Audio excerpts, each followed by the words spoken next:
আসসালামু আলাইকুম।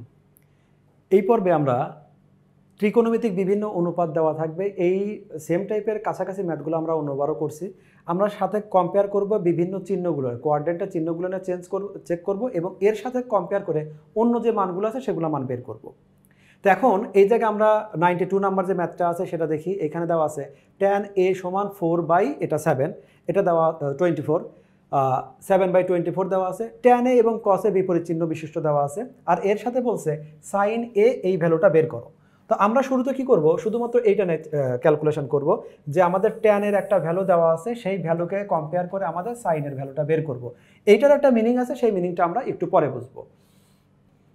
তাহলে আমরা দেখতে পাচ্ছি যে এখানে আমাদের দেওয়া আছে tan a সমান সামথিং, এরকম একটা কিছু ইনফরমেশন দেওয়া আছে। এর ভিতর থেকে আমাদের ক্যালকুলেশন করে বের করতে হবে এখানে অন্য বাহুর মান।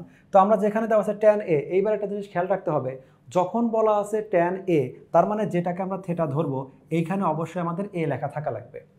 তো এই জায়গায় দেওয়া আছে লম্ব দেওয়া আছে 7, আমরা লম্বকে 7 দিলাম আর ভূমিটাকে আমরা 24 দিলাম। এই বাহুটা আসলে বড় করলে ভালো হতো।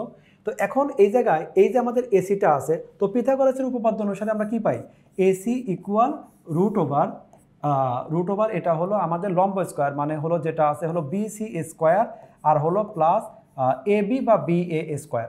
তুমি যেহেতু এটা এমসিকিউ প্র্যাকটিস করতেছো, তুমি সরাসরি এসি ইকুয়াল লিখবে হলো 7 স্কোয়ার প্লাস হলো 24 স্কোয়ার রুট ওভার ইকুয়াল দিলে তোমার সরাসরি বের হবে 25। তার মানে এই যে সাইডটা আছে এই সাইডটা হবে 25। ম্যাথে আমরা ফিরে যাই। ম্যাথে আমাকে কি বলছে, এখানে বলছে tan এর সাইনের মানটা কত হবে সেটা বের করতে হবে। তো সাইনের মানটা তাহলে কি হবে, সাইন মানে আমরা জানি লম্ব ডিভাইডেড বাই অতিভুজ, যেখানে লম্ব হলো 7 আর অতিভুজ হলো 25, এইটুক দেওয়া আছে। তাহলে আমাদের রেজাল্টটা হলো 7/25। এইবার আমরা এইখানে প্রশ্নে আবার ব্যাক করি।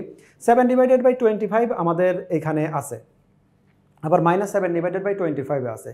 আমরা শুধু এইটার উপর কম্পেয়ার করে আমরা সাইনের মানটা বের করলাম। কিন্তু যেহেতু বলে দিছে এই জায়গায় একটা কন্ডিশন, tan a এবং cos a একই চিহ্ন বিশিষ্ট।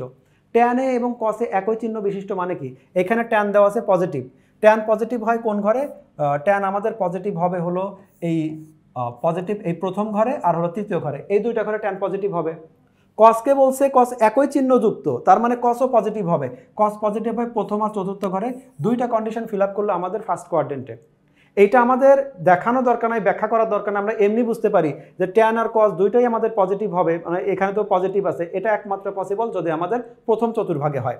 তার মানে প্রথম চতুর্ভাগ যদি হয়, আমাদের মানটা এখানে কত আছে, মানটা এখানে যেটা দেওয়া আছে আমাদের 7/25। এই 7/25 এখানে যে মানটা আছে, তাহলে আমাদের এইটাই হবে অ্যান্সার, কারণ এই একটা মান যেটা আমাদের প্রথম চতুর্ভাগের জন্য আমাদের প্রযোজ্য, এই মানটা আমাদের প্রথম চতুর্ভাগের জন্য সাইনের জন্য প্রযোজ্য না। তাহলে এখানে আমাদের অ্যান্সারটা পাইছি গ নাম্বার। 93 যে ম্যাথটা আছে এটা অপেক্ষাকৃত অনেক ইজি ম্যাথ দেওয়া আছে। এখানে দেওয়া আছে লম্ব আর ভূমি দেওয়া আছে, আর এখানে বললো ক্যালকুলেশন করে সেকের মানটা বের করো। অর্থাৎ লম্ব ভূমি দেওয়া আছে, ক্যালকুলেশন করে অতিভুজের মান বের করব, কারণ আমরা জানি সেকের সাথে অতিভুজের সম্পর্ক আছে। যেহেতু আমাকে ক্যালকুলেশন করতেই বললো প্রথম চতুর্ভাগে, অর্থাৎ মান যেটাই আসুক সেটা আমাদের ধনাত্মক আসবে। তার মানে আমরা এই ম্যাথের শুরুতেই বুঝতে পারবো যে এই ক নাম্বারও আমাদের অ্যান্সার হবে না, খ নাম্বারও অ্যান্সার হবে না। এখানে ক্যালকুলেশন করতেই বলছে 90 ডিগ্রির ভিতরে, প্রথমে এই দুইটা বাদ। তাহলে এই দুইজনের মধ্যে যে কোনো একটা আমাদের রেজাল্ট হবে। রেজাল্ট এবার চেক করে দেখি। আমাদের প্রশ্নে দেওয়া ছিল tan θ = 2/3। তার মানে আমরা যদি একটা সমকোণী ত্রিভুজে এইটাকে যদি আমরা থেটা ধরে থাকি, এইখানে যেহেতু থেটা উল্লেখ করে দেওয়া নাই যে এ বি সি কোথায় হবে, এক জায়গায় ধরলেই হলো। তাহলে আমাদের এইটা আমাদের 2, এইটা আমাদের 3, এইটা আমরা পাচ্ছি। tan θ যেহেতু লম্ব বাই ভূমি, লম্ব আর ভূমিতে বসাই দিলাম। পিথাগোরাস ইউজ করে সরাসরি আমি পাইছি যে আমাদের অতিভুজটা হলো 13। আমাদের তাহলে ত্রিভুজের তিনটা বাহু বের হয়ে গেল। আমাকে বের করতে হবে, এখানে প্রশ্নে বলছে sec θ এর মানটা কত। তো sec θ আমরা কি জানি, sec θ মানে হলো অতিভুজ ডিভাইডেড বাই আমাদের ভূমি, যেখানে অতিভুজ হলো √13 আর ভূমিটি হলো 3। আর এই মানটা অবশ্যই পজিটিভ মানই আমাদের নিতে হবে, কারণ প্রশ্নের শুরুতেই বলে দিছে এটা আমাদের প্রথম চতুর্ভাগে আলোচনা করতে হবে। তাহলে √13/3। এবার আমরা অপশনগুলোর ভিতর কম্পেয়ার করে দেখি। অপশনে পাচ্ছি √13/3 আমাদের এই মানটা, তাহলে এইটা হলো আমাদের অ্যান্সার। আগের ম্যাথটা এই ম্যাথটা একই ম্যাথ। এখানেও কন্ডিশন দিয়ে দিছে আমাদের 0 থেকে π/2 এর মধ্যে, এখানে আমার 0 থেকে π/2 এর মধ্যেই দিয়ে দিছে। এটাও 2/3, এটাও 2/3। শুধু পার্থক্য কি, আগে যেখানে একটা আমাদের মান বের করতে বলছে শুধু sec θ, এখানে সেটা 2 sin θ - 3 cos θ, অর্থাৎ ক্যালকুলেশনটা শুধু একটু বড়, অঙ্ক দুইটা একেবারেই সেম। আর খেয়াল করো এটাও 2/3, এটাও 2/3। তাহলে আমরা ক্যালকুলেশন দেখে আসি। আমাদের প্রশ্নটা ছিল 2 sin θ - 3 cos θ 2 sin θ + 3 cos θ। আমরা sin θ থেকে এই ত্রিভুজ থেকে যে অতিভুজটা বের করা দেখাই নাই, কারণ আগের ম্যাথ এই ম্যাথ একদম সেম, শুধু মানটা আমি ত্রিভুজটা আগের মতোই রেখে দিছি। আগে যে ত্রিভুজটা ছিল এখনও সেটাই রাখছি। তো এখন আমাদের 2 ঠিকই থাক, sin θ র পরিবর্তে আমরা কি লিখতে পারি, এই যে রেড কালার যে অংশটা আছে সেটা শুধু আমি মান বসায় দিছি। sin θ মানে লম্ব বাই অতিভুজ, যেটা আমি বসায় দিছি উপরে নিচে দুইটাই। cos θ মানে ভূমি বাই অতিভুজ, 3/√13 বসায় দিছি। এখানে কোনো প্রকার কাটাকাটি হচ্ছে না। তো 2 আর 2 মাল্টিপ্লাই করলে 4/√13, এখানে আমাদের 9/√13। সেম মানটাই আমাদের কপি হয়েছে, এখানে আমাদের এই শুধু মাইনাসের জায়গায় আমাদের প্লাস আসছে। তো এইটুকু আসছে, এখন শুধু বাকি থাকবে আমাদের ক্যালকুলেশনটা। তাহলে আমাদের শুধুমাত্র যদি এটা লসাগু করে নেই, ওপরে একটা লসাগু নিচে একটা লসাগু, এইটা ইন্ডিভিজুয়ালি লিখে দিলাম। ওপরেটা লসাগু কি করলে কি আসবে, দুইটার হর যেহেতু সেম তাহলে আমাদের শুধু লবের বিয়োগফল, নিচেও একই কথা, যেহেতু হরগুলো সেম তাহলে আমাদের শুধু লবের যোগফল, যে চিহ্ন ছিল চিহ্নটা আমাদের সেম থাকলো।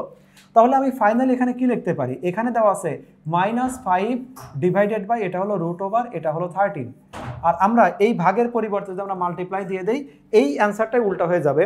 যেটা আছে আমার 13 ডিভাইডেড বাই √13, এটা আমাদের আসবে হলো এই √13টা উপরে চলে গেল, আর এখানে 9 আর 4-এ আমাদের 13, এটা হলো আমাদের এখানে চলে আসলো 13। তাহলে √13 কাটা গিয়ে আমাদের থাকবে -5 ডিভাইডেড বাই শুধুমাত্র 13, এইটাই হলো তাহলে আমাদের অ্যান্সার। তাহলে এখন দেখি আমাদের অপশনের সাথে মিলে কিনা। আমাদের অপশন যেটা আছে এই যে 5/13, ওই মাইনাসটা ওপরে থাকা নিচে থাকার মাঝে থাকে একই কথা, তাহলে এইটা হলো আমাদের অ্যান্সার। তো এইভাবে আমাদের বিভিন্ন ম্যাথগুলো থাকবে যে ত্রিভুজের বাহু একটা অনুপাত দেওয়া থাকবে, ত্রিভুজের একটা অনুপাত মানে এখানে দুইটা বাহুর রেশিওটা দেওয়া আছে, তৃতীয় বাহুটা সবসময় আমরা পিথাগোরাস ইউজ করে বের করতে পারি। তো এইভাবে ম্যাথগুলো সমাধান করব। দেখা হবে তোমাদের সাথে নেক্সট দিন অন্য একটা ক্লাসে। ততক্ষণ পর্যন্ত আল্লাহ হাফেজ।